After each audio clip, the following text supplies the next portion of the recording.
Hər kəsə salam, bu maraqlı mövzumuza xoş gəlmisiniz. Başlamazdan əvvəl bizə dəstək olmaq üçün lütfən bu videonu bəyənin. Yaxşı, bugün təmizlik haqqında bütün bildiklərimizi, bəlkə də şübhə altına alacaq bir sualın cavabını axtaracağıq. Görəsən, biraz torpaqla oynamaq sağlamlığımızı həqiqətən də sıfırdan proqramlaşdıra bilərmi? Gəlin baxaq.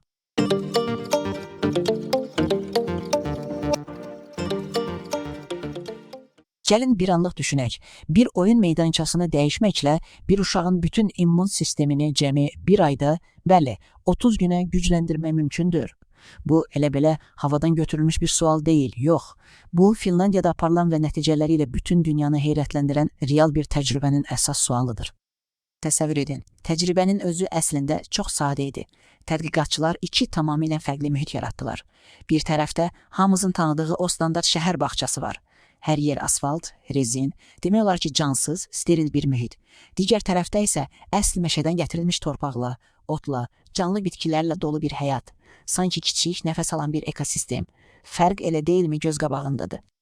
Və cəmi 28 gün sonra nəticələr sözün əsl mənasında inanılmazdır. Meşə həyətində oynayan uşaqların orqanizmində çox ciddi ölçülə bilən dəyişikliklər baş verdi. Onların dərisindəki faydalı mikrobların sayı kəskin şəkildə artdı. Bağırsaqlarındakı mikrob aləmi təbiətdə çox vaxt keçirən uşaqlarınkına bənzəməyə başladı. Ən vacibi isə qanlarında iltihabı azaldan, yəni bədəni sakitləşdirən müdafiə hüceyrələrinin səviyyəsi yüksəldi. Bütün bunlar cəmi bircə ayda oldu. Əslində, bu təcrübənin uğuru bizə daha böyük, daha dərin bir problemi göstərir. Buna təbiət çatışmazlığı deyirlər. Yəni, bu sadəcə yaşıllıq üçün darıxmaq deyil. Yox, bu bizim müasir şəhər həyat tərzimizin sağlamlığımızı vurduğu gizli bir zərbədir. Biz təbiətin o zəngin mikrob dünyasından uzaqlaşdıqca bədənimiz sanki bunun cəzasını çəkir. Fərqi daha aydın görmək üçün gəlin kənd və şəhər mühitinə müqayisə edək. Baxın, kənd yerlərində insanlar hər gün minlərlə fərqli mikrob növü ilə təmasda olur. Bu, immun sistemini sakit və dözümlü olmağa öyrədir, bir növ təlim keçir. Nəticədə də allergiya riski azalır. Şəhərlərdə isə vəziyyət tam tərsinədir. Mikrob müxtəlifliyi çox azdır. Buna görə də immun sistemimiz sanki darıxır və ağcaqayın tozu kimi adi, zərərsiz şeylərə qarşı həddindən artıq reaksiya verməyə, yəni allergiya yaratmağa başlayır. Alimlər 10 illərdir ki, bu artan allergiyaların və autoimmun xəstəliklərin səbəbini anlamağa çalışırlar. İlk məşhur nəzəriyyələrdən biri gigiyena fərziyyəsi idi. Fikir belə idi ki, həddindən artıq təmiz mühitdə böyüdüyümüz üçün immun sistemimiz lazımi məşqi keçə bilmir. Yəni, kifayət qədər mikrobla üzləşməyən immun sistemi nəyin həqiqi təhlükə, nəyin isə zərərsiz olduğunu ayıra bilmir.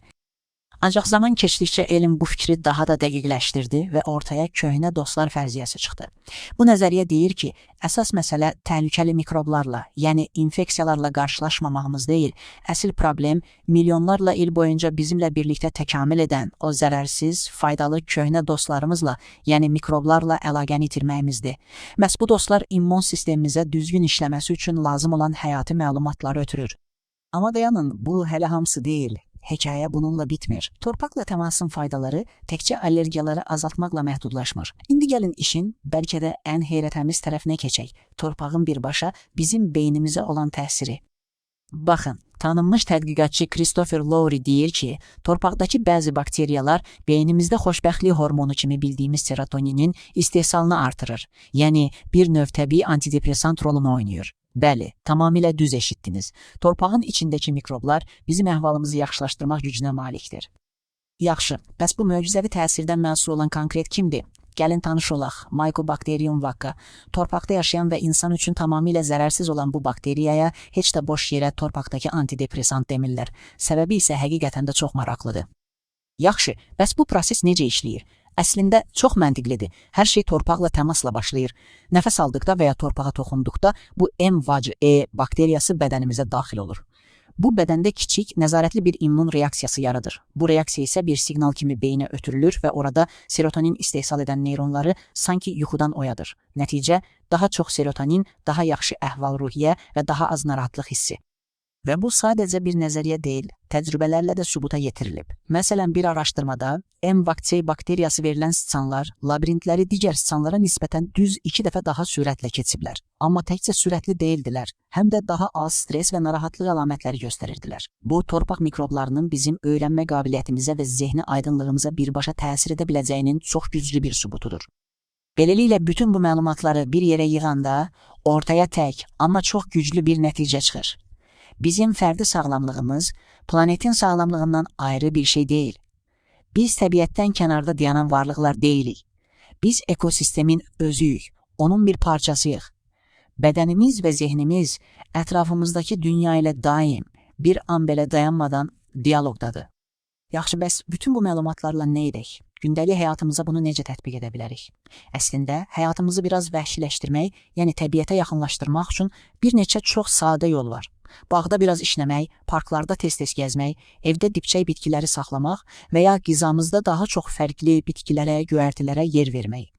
Bütün bunlar bizi o unudulmuş köhnə dostlarımızla yenidən bir araya gətirə bilər.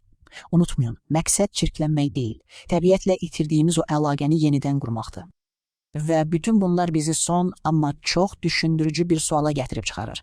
Əgər biz bir oyun meydançasını cəmi bir ayda vəhşiləşdirib uşaqların sağlamlığını bu qədər köklü şəkildə dəyişə biliriksə, o zaman yaşadığımız şəhərləri, bütün dünyamızı daha sağlam, daha təbii bir yerə çevirmək üçün nələr edə bilərik?